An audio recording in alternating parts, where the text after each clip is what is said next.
그리고 이제 마지막 시간입니다. 9장 전체 말씀을 통해서 절망 속에서 희망을 품다라는 제목으로 말씀을 이제 나누려고 하는데, 원래 이제 내용상 좀 내용이 많습니다. 그러다 보니까 이제 한 주간이 더 필요한데, 이번 주 성경 퀴즈 스케줄을 최대한 마치기 위해서 내용들을 좀 간단하게 말씀을 드리도록 할 테니까 우리 성도님들께서 좀 잘 따라와 주시면 감사하겠습니다. 아모스 7장부터 9장까지 말씀 보게 되면은 총 5가지 환상이 등장한다라고 말씀을 드렸는데, 지금까지 환상들을 말씀을 드리게 되면은 첫 번째가 메뚜기 환상, 불 환상, 다림줄 환상, 그리고 여름 과일 바구니 환상, 그리고 오늘 우리가 살펴보게 될 성전 파괴 환상에 대해서 우리가 나누게 될 텐데, 이 각각의 환상들의 특징이 있다면 그 모든 것은 다 북이스라엘의 패망과 멸망에 관련된 것들입니다. 각각의 환상이 아모스에게 주어질 때마다, 그리고 그 말씀이 다시 이스라엘 백성들에게 전해질 때마다 환상들은 계속해서 구체적이고 점진적이며 긴박하게 진행되어져 갔음을 말씀을 드렸습니다. 그래서 네 번째 환상이었던 여름 과일 바구니는 터질 듯한 그 아슬아슬함을 말씀을 드렸죠. 그런데 드디어 5번째 환상이 왔을 때는 그 여름 바구니의 과일들이 다 터져버리고 만 상태, 이제 돌이킬 수 없는 심판과 하나님의 징계가 이스라엘 위에 임하게 될 것을 우리에게 말씀을 해주고 계세요. 그래서 이 아모스 9장을 우리가 총 3부분으로 나눌 수 있고, 오늘은 그 3가지를 함께 나누고자 하는데, 첫 번째로는 1절부터 6절까지 말씀에서는 하나님께서 이스라엘 위에 내리시는 그 철저한 심판에 대해서 우리가 1절부터 6절까지 말씀을 통해서 확인해 볼 수가 있고, 그리고 7절부터 10절까지 말씀에서는 왜 하나님께서 이 이스라엘 백성들을 심판하시는가에 대한 이유와 원인을 우리가 발견할 수 있습니다. 그리고 세 번째로 11절부터 마지막 15절의 말씀을 보게 되면, 그럼에도 불구하고 죄에 지어서 마땅히 심판받아 멸망당해도 정말로 할 말 없는 그 이스라엘을 또 다시 회복시키시는 우리가 하나님의 그 놀라운 손길, 선대하심을 우리가 볼 수가 있습니다. 그래서 제목을 절망 속에 희망을 품다라고 제목을 짓게 됐는데, 우선 하나하나 살펴보도록 하겠습니다. 첫 번째로, 왜 하나님께서 어떻게 이스라엘을 심판하시는가, 1절부터 6절까지 말씀을 살펴보도록 하겠습니다. 하나님께서 심판하시는 내용을 보게 되면은 정말로 철저하게 심판하시는 것을 볼 수가 있습니다. 누구도 하나님의 심판에서 도망치거나 이것을 외면당할 수 없다. 모든 사람들, 모든 죄인들은 하나님의 심판 가운데 놓여졌다라는 것을 이 말씀을 통해서 확인해 볼 수가 있는데, 첫 번째 1절 말씀 보시게 되면 하나님께서 이스라엘을 심판하신다라고 되어 있는데, 1절 시작되는 부분을 보게 되면, 내가 보니 주께서 제단 위에 서서 이르시되 문에 임방을 쳐서 기둥들이 흔들리고 그것의 머리를 자른다, 기둥들이 무너진다라고 말씀을 하고 계십니다. 지금 하나님의 심판이 지금 어디서부터 임하고 있냐면 바로 제단이죠. 성전으로부터 시작을 하고 있습니다. 이스라엘 안에 수많은 죄악들과 범죄들이 있었습니다. 그럼에도 불구하고 다른 죄악들도 큰 문제이지만 하나님께서 더 가증히 여기시고 더 심각하게 바라보신 것은 무엇이었냐면, 탐욕으로 물들어 있었던 거짓과 가증된 그 제단들이죠. 잘못된 예배로 팽배했었던 그 제단부터 하나님께서 먼저 심판하겠다. 그 제단 위에서 자기의 주머니를 불리기 위해서 거짓으로 하나님을 섬겼던 종교 지도자들부터 먼저 심판하실 것을 지금 우리들에게 말씀하고 계십니다. 그래서 이 말씀 보게 되면, 주께서 제단 위에 서서 이르시되 문에 임방을 쳐서 기둥을 흔들게 하신다. 여기서 말하는 제단이란, 우리가 너무 제가 반복해서 말씀드렸지만, 원래는 모든 이스라엘 백성들, 하나님의 자녀들이 찾아가서 섬겨야 될 예루살렘이라는 성전의 제단이 있습니다. 그러나 북이스라엘이 남과 북으로 갈리게 되면서 자체적으로 자기 안에 임의적인 제단과 성전을 만들게 되죠. 그게 바로 단과 브엘세바였는데, 이미 장소가 바뀌고 의미가 바뀌고 형식이 바뀌고 그것을 인도하는 모든 구성 요소가 바뀌기 시작하니까 실제 그 제단 위에 하나님이 계시는 것이 아니라 우상 단지를 그들이 세워 놓게 됩니다. 그러니까 하나님께서 그러한 잘못된 예배로 마치 그것이 하나님인 양 제사하고 예배하는 바로 그것부터 내가 무너뜨리겠다라고 말씀하시면서 성전 파괴의 환상에 지금 서문을 열고 계십니다. 마치 이 모습이 사사기 16장 말씀 보게 되면은 삼손이 마지막으로 하나님께 내게 힘을 주세요라고 말하면서 블레셋 사람들이 그들이 섬겼던 신전 안에 수많은 사람들이 그들의 신을 섬기고 그들의 마치 전리품으로 있었던 눈이 빠진 삼손을 조롱하고 있는 그 장면 속에서 삼손이 자기의 오른손과 왼손의 기둥을 품고 마지막 있는 힘, 하나님이 주신 힘으로 끌어안았을 때 기둥이 무너지면서 성전이 폭삭 가라앉으면서 성경에 뭐라고 말했는지 기억하시죠? 삼손이 살아서 멀쩡했을 때 죽인 사람보다 그때 죽은 사람이 훨씬 더 많았더라라고 말씀하십니다. 마찬가지로 하나님께서 잘못된 제사와 예배를 드리는 모든 사람들을 심판하시겠다라고 말씀하시는데 지금 벌어지고 있는 하나님의 심판의 모습들을 자세히 우리가 살펴보게 되면 마치 그 현상이 지진이 일어나는 것 같은 모습으로 지금 그려지고 있습니다. 5절 말씀을 한번 띄워주시면 감사하겠습니다. 5절 말씀 보시게 되면 주 만군의 하나님은 그 땅을 손을 대어 그것을 높게 했다, 용암이 됐다 그런 뜻이 아니라 마치 그것이 원래는 단단하게 밑받침이 딱 깔려 있어야 되는데 모든 것들이 마치 막 물이 파도가 치는 것처럼 일렁이는 모습이 되었다라고 말씀을 하세요. 지금 여기 나와 있는 9장 5절의 말씀은 그 바로 앞에 있는 아모스 8장 8절 말씀에서도 동일하게 등장하고 있습니다. 땅이 녹는다, 땅이 홍수같이 솟아 올랐다가 다시 가라앉는다. 이게 정확하게 지진의 현상을 우리들에게 보여주는 것인데 제가 짧은 영상 하나 지진과 관련된 거 한번 제가 추려봤는데 우리 성도 여러분들 앞에 화면을 보시면서 참고해 주시길 바랍니다. 지금 한 특파원이 이제 기자 얘기를 하는데 이 사진이 뭐냐면 2023년도에 있었던 터키 지진입니다. 터키 지진. 한번 영상을 잠깐 보시고요.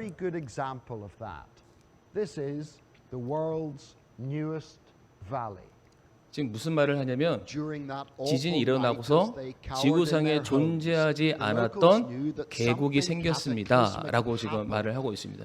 지금 주민 사람들이 깜짝 놀라서 지진 한 번으로 저렇게 깊은 지금 계곡이 생겨난 것을 뉴스를 통해서 우리가 확인을 할 수가 있습니다.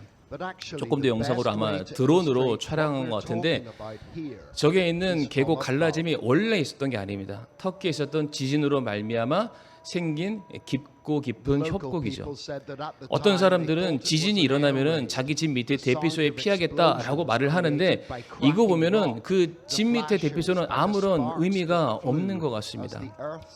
이제 이거 다음에 바로 이어질 영상이 이번 24년도 4월에 쓰던 대만 영상입니다.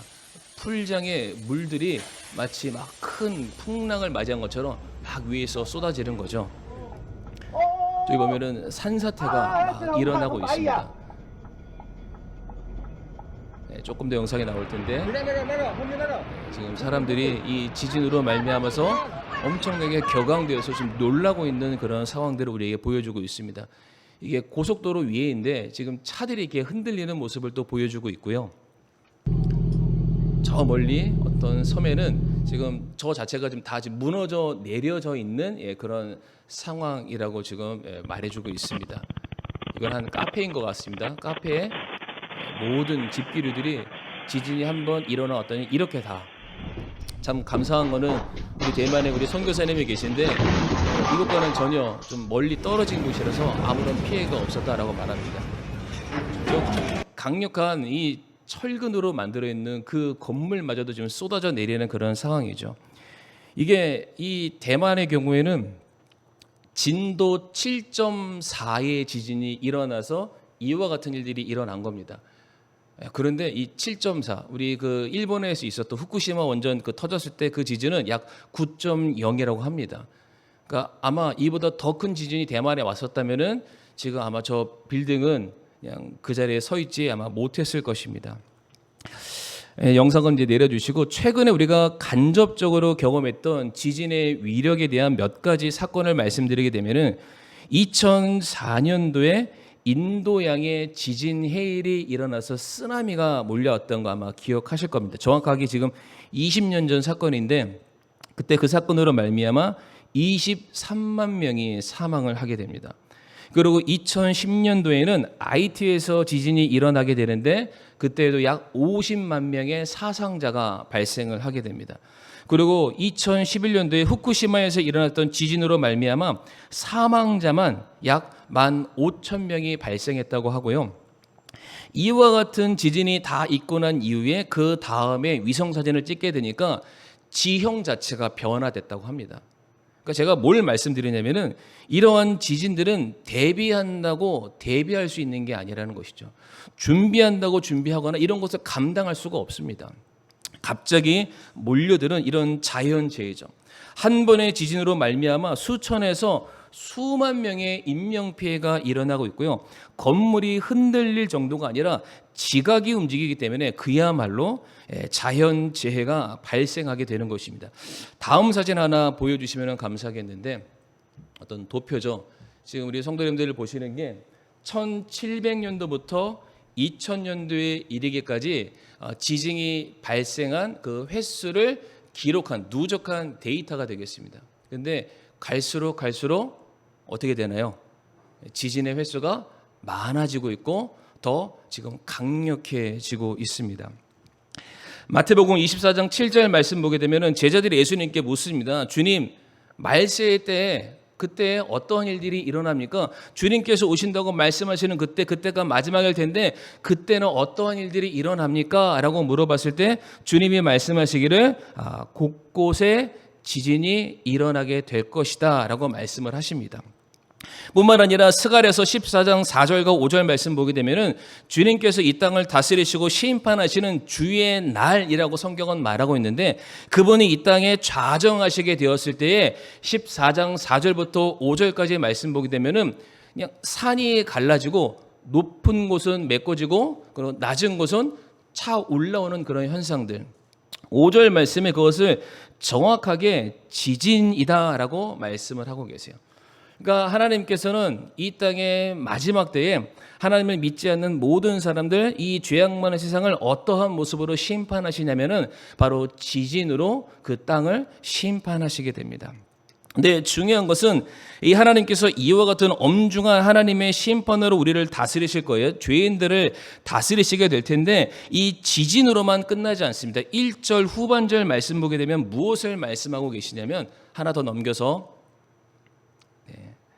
1절 후반절 말씀 보게 되면은 지진으로 말미암아 이미 수많은 사람들이 깔려 죽은 상황이 되었습니다. 그런데 그렇게 무너진 성전과 제단에서 빠져나온 사람들을 칼로 죽일 것이며 누구도 이 심판에서 자유하거나 도망칠 수 있는 자가 없다라고 말씀을 하고 계십니다.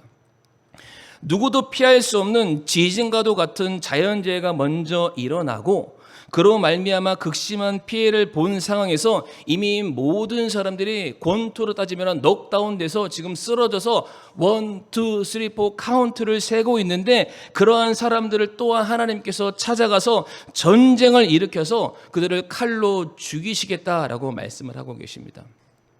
그러니까 한 명도 남겨놓지 않겠다.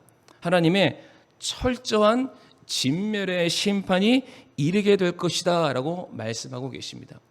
이미 하나님께서 이 환상을 통해서만 말씀하신 것이 아니라 아모스의 말씀을 통해서 계속해서 하나님이 아모스를 통해서 이스라엘 백성들에게 선포하셨던 메시지가 무엇이었냐면은 돌아오라였습니다. 돌아오라. 이제 주의 날이 가까웠다. 근데 이 주의 날은 너희가 생각하는 너희들의 모든 것들이 회복되고 너희가 부자가 되고 너희가 성공하고 높은 지에 올라가는 그런 주의 날이 아니라, 너희가 주의 하나님의 말씀에 순종하지 않았기 때문에 그 날은 너희들에게 어둠의 날이 될 것이다. 그 날은 너희들에게 심판의 날이 될 것이다. 아니 스스로 하나님의 백성이라고 자부하는 그 이스라엘 백성들, 하나님의 백성들을 향해서 하나님이 말씀하시기를 너희가 하나님의 백성다운 모습으로 살아가지 않는다면 주의 날은 너희들이 두렵고 떨림으로 심판을 기다리는 그러한 날이 될 수도 있다라고 이미 계속해서 반복해서 그들에게 경고를 하셨습니다. 그런 경고가 있었기 때문에 마땅히 그에 상응하는 심판이 지금 주어지게 되는 것입니다. 그래서 2절부터 4절까지 말씀 보게 되면 하나님께서 그들을 얼마나 철저하게 심판하기로 작정하셨냐면 단 한 사람도 예외 없이 내가 모조리 다 찾아가서 그들을 심판할 것이다. 2절부터 4절 말씀 보게 되면 내가 지옥에라도 찾아갈 것이고 내가 하늘이라도 찾아갈 것이고 산 꼭대기 아니 저 바다 밑 네가 원수들의 포로로 붙잡혀 간다 할지라도 네가 어디에 있든지 간에 내가 반드시 너를 찾아갈 것이다. 성도님들 2절부터 4절에 나와 있는 지옥, 하늘, 산 꼭대기, 바다 밑, 원수들 이게 결코 안전지대는 아닙니다. 그런데 도망치다 더 이상 그들이 선택할 길이 없으니까 스스로 죽음에 자기 자신을 내몰 정도로 마치 가룟 유다가 예수님을 팔아놓고 난 다음에 후회해서 스스로 목을 거는 그런 모습처럼 똑같이 막 어디로 도망가는 거예요. 피하는 거죠. 하나님을 떠나서 내가 어떻게 해서든 살아보겠다 발버둥을 치고 있는 그 사람들을 향해서 하나님의 말씀하시기를 네가 숨는다고 내가 못 찾을 것 같아? 찾아가서 그들을 다 꺼내시겠다. 그리고 내가 다시 너희를 심판하겠다라고 말씀하고 계십니다. 그래서 4절 말씀에 하나님께서 무엇이라고 말씀하고 계시냐면은 4절 말씀 보시게 되면 내가 내 눈을 그들 위에 두어 화를 내리고 복을 내리지 아니하리라라고 말씀을 하십니다. 모든 사람들 머리 위에 하나님의 눈이 함께하고 계신다라고 말씀하시죠. 시편 139편 말씀 보게 되면은 하나님께서 우리를 아신다라는 말씀이 있습니다. 우리를 아신다. 우리의 안고서 있음은 물론이거니와 우리의 생각과 우리의 마음을 감찰하시는 하나님, 우리가 어디 있든지 간에 하나님의 눈이 늘 우리와 함께 하신다라는 말씀이 있습니다. 참 이 시편 말씀과 이 아모스 말씀은 서로 상반된 메시지를 주고 있습니다. 아모스 말씀에서 하나님이 지켜보신다는 무슨 말씀이냐면 너희가 하나님을 대적하고 너희가 하나님을 떠나고 너희가 하나님에 대해서 경외하는 마음이 사라지고 하나님의 말씀에 불순종한다면 내가 그 사람들 열애 없이 모든 사람들 내가 다 찾아내서 심판하겠다, 징계하겠다라고 말씀하십니다.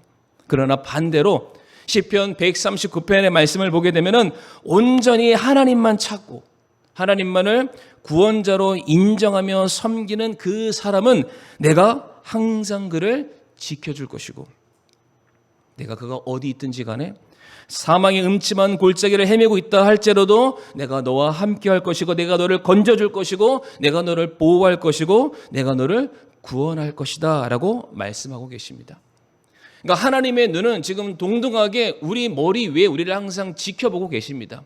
그런데 우리가 어떻게 하느냐? 우리가 정말 하나님을 두렵고 떨림으로 하나님과 교제하며 동행하는 삶을 살아가냐? 그렇지 않고 내 스스로 내가 원하는 삶을 살아가느냐? 하나님의 시선이 완전히 달라집니다.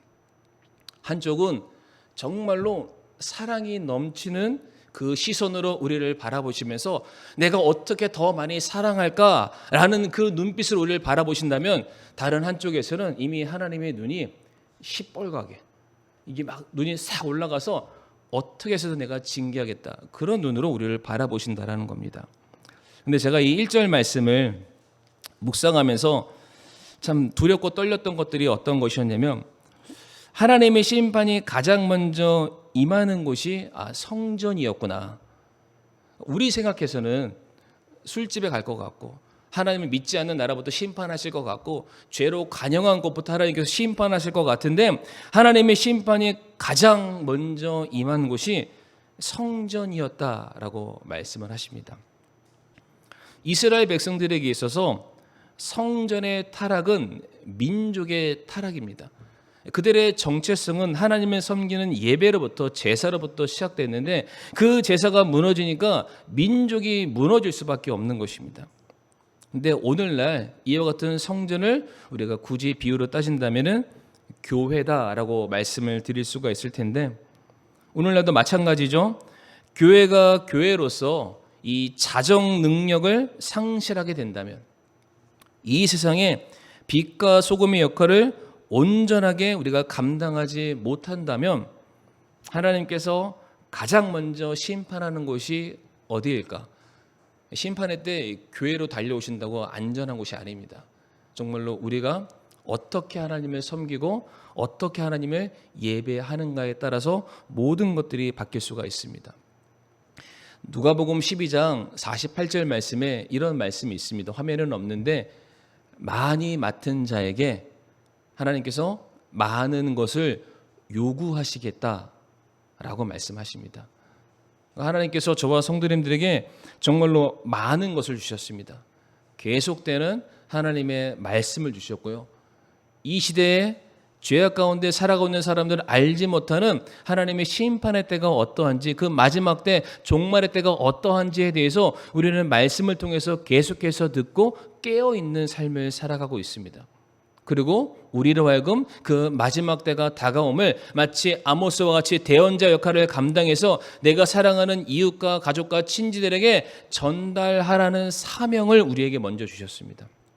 그런데 그 일들을 우리가 온전하게 감당하지 않는다면, 우리가 가지고 있는 그 진리를 훼손시키고 변질시킨다면 하나님께서는 다른 사람들도 심판하시겠지만 가장 먼저 우리에게 찾아오셔서 우리의 불순종에 대해서 물으실 그날이 오게 될 거라는 것입니다. 두 번째로 하나님께서 왜 이스라엘을 심판하시는가, 그 원인을 7절부터 10절까지 말씀을 통해서 살펴보도록 할 텐데 7절 말씀을 한번 우리 성도님들 보시겠습니다. 7절 말씀에 노란색 글씨죠. 내가 에디오피아 사람들의 자손들 같지 아니하냐라고 말씀하십니다. 지금 하나님께서 아모스의 입을 대신해서 말씀하시기를 북이스라엘 백성들을 마치 에디오피아 사람들이다라고 말씀을 하십니다. 에디오피아 사람들의 선조가 우리 성도님들 혹시 누군지 아십니까? 에디오피아 사람을 우리 개역 성경에서는 구스라고 되어 있고요. 그 구스의 선조는 바로 함이 되겠습니다. 함.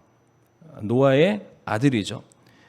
창세기 9장 20절부터 22절 그리고 25절 말씀을 띄어만 주시면 감사하겠습니다. 이 말씀을 보시게 되면은 함이 이제 노아 홍수 이후에 자기 아버지 노아가 포도밭을 짓고 거기에서 얻은 솥줄로 말미암아 포도주를 만들어서 마시고 취하게 되죠. 그때 벌거벗고 잠을 자게 되는데 그때 함이 자기 아버지 노아의 벌거벗은 모습을 보고서 잘못 대처를 하게 됩니다. 그래서 그때 저주를 받게 되죠. 그래서 정확하게 말하면은 함이 저주를 받은 것이 아니라 함의 막내 아들이었던 가나안이 바로 노아의 저주를 받게 됩니다. 그게 결국에는 함이 저주를 받은 것과 마찬가지인데 성경 말씀 보게 되면 이 함이 아들을 낳는데 4명을 낳습니다. 그 이름이 구스, 미즈라임, 붓, 가나안 4자녀들을 낳게 됩니다. 여기서 나오는 구스는 방금 전에 나왔던 그 말씀대로 에디오피아 민족을 이루게 되고요. 미즈라임은 이집트 민족을 이루게 되고 붓은 리비아 민족을 이루게 되고요. 가나안은 그 말 그대로 가나안 민족들을 이루게 됩니다. 이 4 아들 전부 다 어떠한 특징들을 가지고 있냐면 하나님께서 함께 하시는, 하나님이 사랑하는 이스라엘 백성들을 대적하는 나라들로 성경에서 등장을 하고 있습니다. 그러니까 지금 하나님께서 지금 에디오피아라는 함의 후손을 통해서 이스라엘 백성들이 너희가 함과 같다, 너희가 저주받은 민족과 똑같다라고 말씀을 하시는 거예요. 그러니까 함의 경우도 마찬가지죠. 자기 아버지인 노아에 대한 은혜와 권위를 무시했던 그 함의 모습이 지금 오늘날 이스라엘 백성들 너희들의 삶의 모습에 동일하게 나타나고 있다. 너희도 은혜도 모르고 죄악 가운데 살아가고 있는 그러한 모습들이 마치 너희가 스스로 죄인이라고 치부하고 있는 이 세상과 다를 것이 무엇이 있냐라는 에둘러서 지금 말씀하시는 부분이죠. 아모스 1장과 2장에서 이스라엘의 범죄에 대해서 하나님께서 말씀하셨습니다. 아마 기억하실 텐데 이스라엘이 어떠한 범죄를 저지르게 되었냐면은 그들이 정의를 상실했다라고 되어 있습니다. 신발 한 켤레에 사람을 사고 팔았죠. 인신매매를 아무렇지 않게 그들이 행동하였고요. 사람을 학대했고 사람을 착취했습니다. 뿐만 아니라 아버지와 아들이 한 여자에게 들어가는 음행을 그들이 저지르기도 했고요. 뿐만 아니라 각종 절기와 제사를 지키는 것을 그들이 불평하기 시작했습니다. 아니, 우리도 이래서 먹고 살도록 내 삶과 내 사업을 해야 되는데 대체 언제까지 하루에 몇 차례씩 그렇게 내가 제사를 드려야만 합니까? 불평하기 시작한 거죠. 그러면서 다른 한쪽으로는 자기와 함께하고 있는 동족들에게 사기를 치면서 자기의 주머니를 불려가는 사람들이 바로 이스라엘 백성들이었습니다. 하나님께서 이와 같은 그들의 모습을 바라보시면서 내가 아무리 봐도 지금 너희들의 모습이 세상과 다를 바가 없다.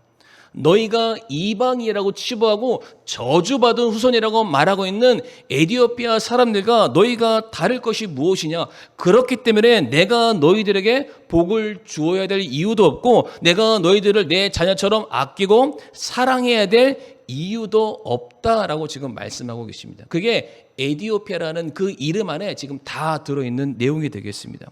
그러면서 7절 후반절에 지금 무엇을 말씀하고 계시냐면은 내가 이스라엘을 이집트에서 데려오지 않았느냐라고 말씀을 하십니다. 7절 말씀 한번 후반절 말씀을 띄워주시고요. 보시게 되면은요.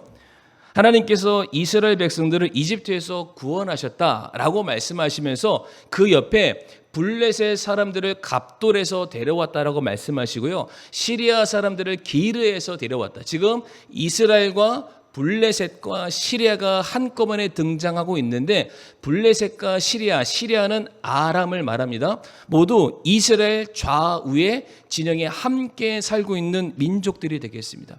그런데 왜 하나님께서 갑자기 이 말씀을 하시냐면 우리가 먼저 출애굽기 6장 7절 말씀을 좀 보도록 할 텐데 출애굽기 6장 7절 말씀 우리 성도님도 한번 이 말씀 읽어주시면 감사하겠습니다.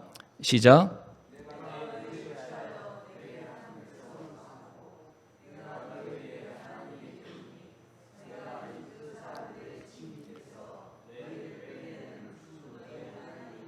너희가 알리라. 아멘. 이 6장 7절 말씀을 간단하게 요약하면 하나님께서 이스라엘을 이집트에서 건져내신 것은 내가 너희의 하나님됨을 세상에 보이기 위함이다 라고 말씀하십니다. 그러니까 그 이스라엘이 이집트의 노예에서 빠져나와서 하나님이 그들에게 주시겠다고 약속했던 가나안 땅에 정착해서 살아가기 시작하잖아요. 그러니까 그런 하나님의 백성들이 축복받아 살아가기 시작했을 때 하나님께서 블레셋을 옆에 붙이시고요. 시리아를 옆에 붙여서 그들을 보이게 만드셨습니다. 야, 하나님의 백성들이 하나님의 말씀대로 살아갔을 때 이와 같은 축복을 받는구나. 그 모습을 바라보면서 주변 나라들이 우리도 하나님을 섬기고 우리도 하나님을 예배하고 우리도 하나님의 축복 가운데 참여되는 은혜가 있었으면 좋겠다.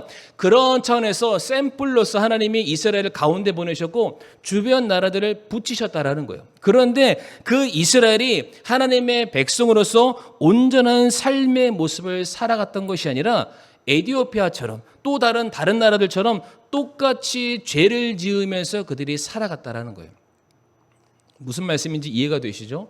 내가 너희를 하나님의 거룩하심과 하나님의 영광을 드러내라고 세상 가운데 보냈는데 어찌 너희는 오히려 심판받고 멸망당해야 될 세상과 똑같은 삶을 살아가면서 어찌 너희가 스스로 하나님의 백성이라고 자부할 수 있겠냐? 절대로 그래서는 안 된다. 오히려 하나님께서 말씀하시기를 너희의 모든 행동들이 하나님의 거룩과 영광을 가리우기 때문에 공의의 하나님께서는 죄에 대해서 반드시 심판하시는 분이심을 알리기 위해서 내 백성이라도 내가 너희를 치겠다라고 말씀하시는 겁니다. 이게 정말로 안타까운 사실이죠. 하나님의 백성들이, 구원받은 성도들이 하나님의 영광을 드러내서 축복의 통로로서 많은 사람들에게 주님의 사랑과 은혜를 선포하는 그러한 모습과 모델로 서야 되는데, 오히려 우리가 이렇게 죄지면 이런 심판을 받아요, 이렇게 하나님을 떠나면 이런 징계를 받아요, 이런 잘못된 사례로 보여진다라는 것이 너무나도 안타깝다는 겁니다.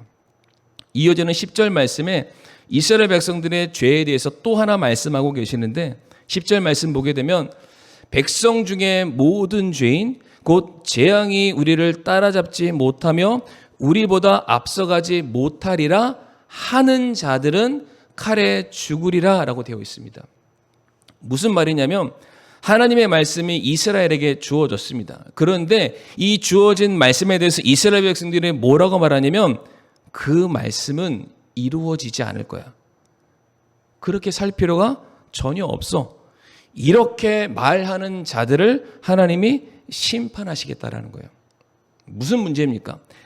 이 사람들은 자기도 믿지 않는 죄를 지으면서 남도 하나님의 말씀을 믿지 못하도록 만드는 사람인 거예요. 그러니까 더 잘못된 거죠. 성도님들 그 기억나십니까?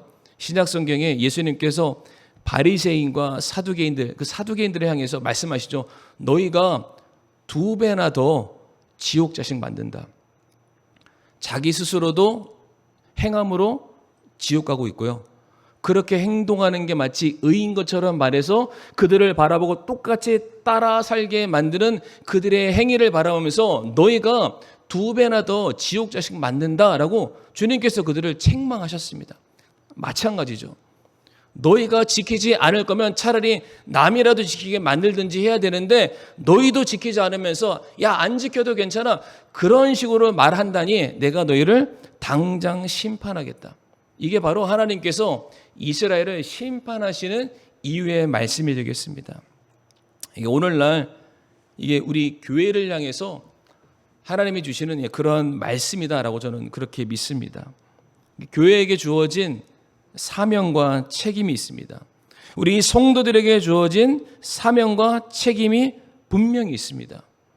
이 죄악된 세상을 구원하시기 위해서 하나님이 영광과 그분의 사랑을 선포하기 위해서 하나님께서 저와 성도님들을 이 땅에 보내셨고 이 교회에 보내주셨습니다. 그러니까 저희들이 해야 할 일이 있습니다. 주님의 말씀에 순종하며 그 말씀을 선포하는 그 일을 감당해야 되는 책임과 사명이 저와 성도님들에게 동일하게 있다는 것이죠. 그런데 그것을 감당하지 않으면 어떻게 될까? 신약 성경에도 있죠. 소금이 그 맛을 잃어버리면 어떻게 된다라고 말씀하십니까? 바깥에 던져버린다라고 말씀하십니다. 에베소 교회가 첫사랑을 잃어버리니까 주님께서 뭐라고 경고하셨습니까? 그 촛대가, 영광이 떠나게 될 것이다. 그러니까 더 이상 우리가 아무것도 아닌 존재가 될 수 있다라고 경고하고 계십니다. 그러니까 우리에게 하나님의 영광과 하나님의 능력과 권능은 사라지고 정말로 두렵고 떨리는 하루하루, 마치 구원받았지만은 간신히 구원받아서 정말로 내가 이렇게 살아가는 것이 하나님의 백성의 삶이 맞을까 두려워하는 그런 삶이 될 수 있음을 우리에게 가르쳐 주고 있습니다. 우리 성도의 삶에 고난은 있을 수 있는데 어려움이 있을 수 있습니다. 그런데 중요한 것은 우리들이 어떻게 살아가는지 이 세상이 우리를 주목하고 있다라는 것, 우리 성도님들 결코 잊지 마시기를 바랍니다. 하나님을 믿는 자녀들이, 부활의 소망을 믿는 성도들이, 영원한 천국을 기대하는 성도들이 오늘도 어떻게 살아가고 있는지 세상이 우리들의 모습을 바라보고 있습니다. 우리가 그들 앞에 우리의 믿음이, 우리의 소망이 거짓되지 않음을 보여줄 수 있는 깨어있는 성도, 하나님의 말씀에 순종하는 성도, 하나님께서 기쁘시게 사용하시는 그런 놀라운 성도들이 되기를 간절히 바라겠습니다. 마지막으로 세 번째인데요. 그럼에도 불구하고 이와 같은 심판이 임할 것은 사실이지만 그럼에도 불구하고 하나님께서 다시 한번 그들을 회복시켜 주시겠다라고 말씀을 하십니다. 오늘 설교 제목이기도 하죠. 절망 속에서 피어나는 희망의 꽃이 있음을 우리에게 말씀하고 계시는데 8절과 9절 말씀 한번 띄워주시면 감사하겠습니다. 8절과 9절 말씀 간단하게 설명드리겠습니다. 8절 말씀 보게 되면은 그 왕국을 지면에서 끊어 멸하려니와 야곱의 집은 철저히 멸하지 아니하리라. 이게 원래 이 구약 성경 이 역사를 우리가 알면 편한데 우리 성도들은 아마 기억하실 겁니다. 북이스라엘은 아수르에서 멸망을 당합니다.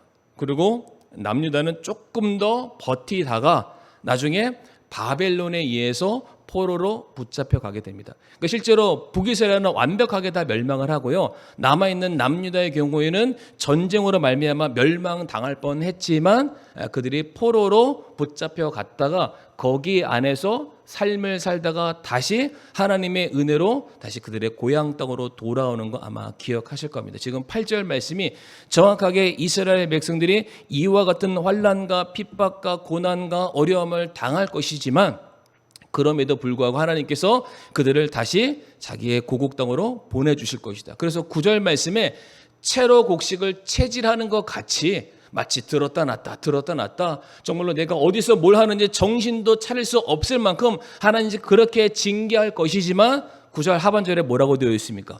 그럼에도 가장 작은 알갱이조차 땅에 떨어지지 않는다. 채로 계속 치지만 결국에는 여전히 우리가 하나님의 손 안에 있게 될 것을 말씀을 하고 계십니다. 이게 하나님의 은혜라는 것이죠. 근데 중요한 건 북이스라엘은 다 멸망했는데 남유다는 그나마 조금 더 시간을 보내게 됐고 그 남유다는 얼마 남는 자들이 하나님의 은혜 가운데 다시 그들의 나라와 민족과 성전을 세우게 되는 놀라운 은혜와 은총을 받게 되는데 성도 여러분들, 북이스라엘과 남유다의 극명한 차이 중에 하나가 무엇이라고 생각하십니까? 예배에 있습니다. 예배. 북이스라엘은 자기의 필요와 자기의 만족과 자기의 소원을 성취하기 위해서 예배를 드리는 사람들이었다면 남유다 백성은 그래도 그나마 하나님께서 명하신 예배를 지키기 위해서 고군분투하는 삶을 살았던 사람들입니다. 우리가 이 말씀만 읽고 마치길 원하는데 요한복음 4장 23절 말씀 되겠습니다. 요한복음 4장 23절 따로 없으면은 제가 한번 읽어드리겠습니다. 아버지께서 자기에게 그렇게 경배하는 자들을 찾으신다라고 되어 있습니다. 구약 성경의 수많은 대언자들과 수많은 사람들이 하나님의 마음을 대변할 때 이런 말을 합니다. 기도하는 한 사람을 찾는다. 예배하는 한 사람을 찾는다. 그 한 사람이 없기 때문에 내가 이곳을 심판하겠다, 멸망하겠다라고 말씀하십니다. 그런데 그 한 사람만 있으면, 기도하는 한 사람이 있으면, 예배하는 한 사람이 있으면, 하나님을 향해서 깨어있는 한 사람만 있으면 하나님께서는 그 한 사람을 통해서 다시 민족을 이루시고 다시 하나님의 선하신 뜻을 이루실 것을 약속하고 계십니다. 저는 그 한 사람이 오늘 이 자리에 계시는 우리 사랑하는 성도님들 한 분 한 분 되기를 간절히 소원합니다. 정말 하나님께서는 자기를 떠나는 자들에 대해서는 심판하시지만 하나님을 여전히 두려워하고 하나님께 자기의 모든 인생을 바치고 하나님만 붙들며 나아가는 모든 사람들을 향해서는 여전히 지금도 끊임없이 구원의 손길을 내밀고 계십니다. 저와 성도님들의 시각은 어떠한 관점을 보시면서 살아가고 계십니까? 대부분의 많은 사람들은 근시안적인 삶을 삽니다. 당장 앞에 있는 즐거움만을 위해서 우리는 살아갑니다. 그러나 하나님의 시각은 영원부터 시작해서 영원으로 이어지게 됩니다. 우리가 하나님 나라에 합당한 자로 살아가길 원하시고요. 썩을 것이 아닌 영원한 상급을 쌓는 삶을 하나님께서는 우리가 그렇게 살아가기를 바라고 계십니다. 그래서 구원받은 성도는 하나님께 특별한 목적과 계획을 받고 이 땅에 살아가는 사명자다. 우리가 이 말씀들을 기억하면서 정말로 우리가 아모스의 심정으로, 아모스가 짐을 맡은 자, 책임을 맡은 자, 그런 말씀이었잖아요. 우리가 정말로 이 시대에 나는 부족하지만 나는 양을 치는 사람이었지만은 돌 무화과 나무를 주워 먹는 그런 아무것도 없는 그런 사람이었지만 그래도 내가 하나님의 백성으로서 내 할 일, 내 사명을 끝까지 다하자. 하나님께로 돌아오라라는 이 시대의 마지막 메신저의 삶을 살아가는 저 우리 사랑하는 성도님들이 되기를 간절히 바라겠습니다. 이 시간 다 같이 우리가